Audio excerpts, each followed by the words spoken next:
Video ini hanya untuk mereka yang punya logika. Bagi yang tidak punya logika, skip aja. Ray Rangkuti memprovokasi Presiden Prabowo untuk menghabisi Jokowi. Itu kesimpulan yang saya bisa dapat dari acara podcast di Forum Keadilan TV 1 hari yang lalu. Di sana Ray Rangkuti diwawancara dengan judul Negara dalam Negara Berarti Makar. Bagi Ray, Jokowi sudah melakukan makar. Karena itulah menurutnya Prabowo akan bertindak. Tentu saja itu tuduhan sampah. Saya sebenarnya mengapresiasi Ray yang bernama asli Ahmad Fauzi, pendiri Lingkar Madani. Dia ini sebenarnya cerdas, tapi entah kenapa ia membenci sekali Jokowi. Akibatnya setiap kali ia mengomentari Jokowi, ia seperti kehilangan akal sehat. Dan sayangnya ini juga terjadi di banyak influencer atau praktisi politik Indonesia. Untuk menjatuhkan Jokowi, mereka rela melakukan apa saja. Ini yang terlihat dalam podcast di Forum Keadilan TV ini.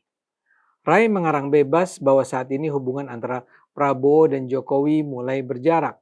Menurut Ray, pernyataan kedekatan antara Prabowo dengan Jokowi selama ini hanya gimmick Prabowo saja. Padahal sebenarnya Prabowo sedang merombak kebijakan demi kebijakan yang dibuat di era Jokowi. Kata Ray, Prabowo memang pernah menyatakan dia dan Jokowi itu teman dekat alias hopeng. Namun dalam kenyataannya, kebijakan-kebijakannya menunjukkan jarak yang makin melebar. Prabowo tidak melanjutkan kebijakan Jokowi, melainkan memotong atau membalikan berbagai kebijakan peninggalan Jokowi. Yang terjadi bukan keberlanjutan, melainkan perubahan. Ray menyebut ada 3 momen politik yang bisa dibaca sebagai serangan dari istana terhadap Jokowi. Yang pertama, yang paling mengemuka adalah pernyataan Menteri Pertahanan Syafri Samsudin tentang kondisi Bandara IMIP di Morowali. Kedua, pernyataan Menteri Keuangan Purbaya yang menekankan uang negara tidak boleh digunakan untuk membiayai kereta cepat Wush. Ketiga, pernyataan AHY tentang bagaimana Partai Demokrat pernah mau diambil paksa di masa lalu oleh Muldoko yang adalah pimpinan kepala staf kepresidenan di era Jokowi.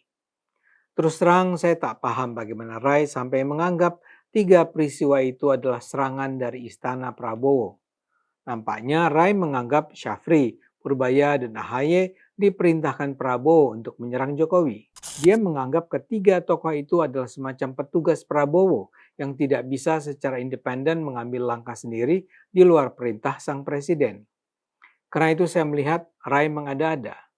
Coba saja kita lihat pernyataan Purbaya. Dia itu sekedar menegaskan seharusnya Wush tidak dibiayai APBN. Jadi kalau sekarang Wush mengalami kesulitan pendanaan, Danantara harus mengupayakan pembiayaan di luar APBN. Presiden Prabowo sendiri mengatakan dia akan bertanggung jawab atas pembiayaan Wush. Jadi di mana indikasi bahwa Prabowo ingin menyingkirkan kerja Jokowi melalui Purbaya? Begitu juga soal pernyataan AHY. Upaya penyingkiran AHY oleh Muldoko itu sama sekali tidak ada hubungannya dengan Jokowi. Adalah pemerintah Jokowi sendiri yang menyelamatkan AHY dengan menolak mengakui hasil Kongres Luar Biasa Demokrat yang mengangkat Muldoko sebagai pengganti AHY. Muldoko memang saat itu kepala kantor staf kepresidenan, tapi dia melakukan manuver politik sendiri bukan karena perintah Jokowi. Dan kalau sekarang AHY kembali mengangkat cerita itu, ya jelas bukan karena diperintahkan istana. Seperti saya bilang, kok Ray sampai kehilangan akal sehat begini? Dan yang paling keren memang soal pernyataan Syafri Samsudin. Syafri berkomentar soal IMIP di Morowali, Sulawesi Tengah sebagai bukti adanya negara dalam negara.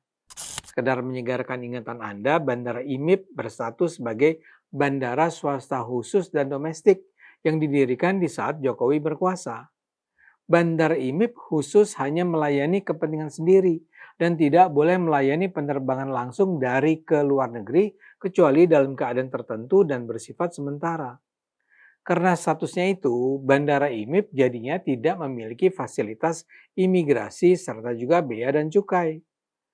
Entah kenapa Syafri marah ketika mengetahui IMIP tidak dilengkapi dengan fasilitas negara karena seolah-olah dibiarkan beroperasi tanpa pengawasan negara dan tidak perlu tunduk pada hukum Indonesia. Dari situlah Syafri menyebut istilah negara dalam negara. Ray dalam podcastnya menggambarkan kasus IMIP sebagai bukti tentang kekuatan pemodal asing dalam menentukan pelaksanaan hukum di Indonesia. Menurut Ray, selama 10 tahun era pemerintahan Jokowi, kedaulatan Republik Indonesia mengalami pelemahan serius karena berbagai kebijakan memberi ruang terlalu besar bagi kepentingan pemodal asing.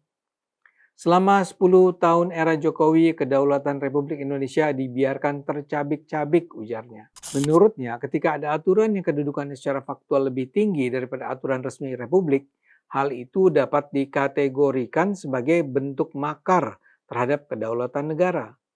Investor, kata Rai, kerap diberi keleluasaan membuat aturan sendiri yang membuat mereka dapat bertindak semaunya tanpa tunduk penuh pada regulasi nasional. Kondisi tersebut ia analogikan seperti kedatangan VOC pada masa kolonial di mana kekuatan ekonomi asing mula-mula disambut baik oleh elit penguasa, lalu diberi ruang untuk membentuk struktur kekuasaan sendiri di dalam wilayah kedaulatan Indonesia.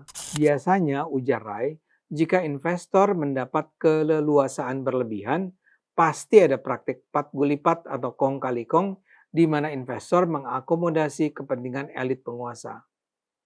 Begitulah, Rai berusaha membangun narasi bagaimana kebijakan Jokowi pada dasarnya adalah sekedar upaya untuk memfasilitasi kepentingan pemodal asing untuk menguasai Indonesia.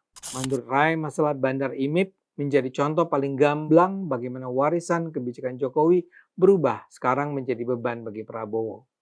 Prabowo menurutnya kini berada dalam posisi harus membersihkan meja kerja dari warisan kebijakan yang membuka ruang terlalu besar bagi nominasi modal asing. Karena itulah, kata Rai, Prabowo semakin menjauh dari Jokowi. Di depan publik, Prabowo mengatakan ini hopeng saya, tapi pada kenyataannya kebijakan Jokowi mulai dipotong. Terus terang, rasanya Rai memang kehilangan akal sehat. Yang paling mencolok dari ketiga kasus tadi adalah soal IMIP. Sudah banyak pihak yang menjelaskan, nampaknya Syafri salah paham atau mendapat disinformasi mengenai bandara tersebut. Dia tidak boleh marah-marah ketika melihat di bandara itu tidak ada fasilitas imigrasi dan bea cukai, karena sebagai bandara domestik khusus, bandara IMIP memang tidak perlu punya fasilitas tersebut. Karena itu kalau dia marah ya itu hanya sekedar salah paham. Jadi bagaimana mungkin kesalahan mendasar semacam itu terjadi karena perintah Prabowo? Orang seperti Rai seharusnya bisa lebih menahan diri. Rai memang nampaknya ingin sekali melihat presiden menendang jauh-jauh Jokowi. Tapi kalaupun begitu, dia seharusnya bersedia menilai keadaan dengan objektif dan kritis. Menganggap Prabowo dan Jokowi mengalami perpecahan adalah sebuah kesia-siaan. Prabowo dan Jokowi memang bestie, hopeng, sahabat dekat. Tak perlu lagi diragukan. Ayo gunakan akal sehat, karena hanya kalau kita gunakan akal sehat, Indonesia akan selamat.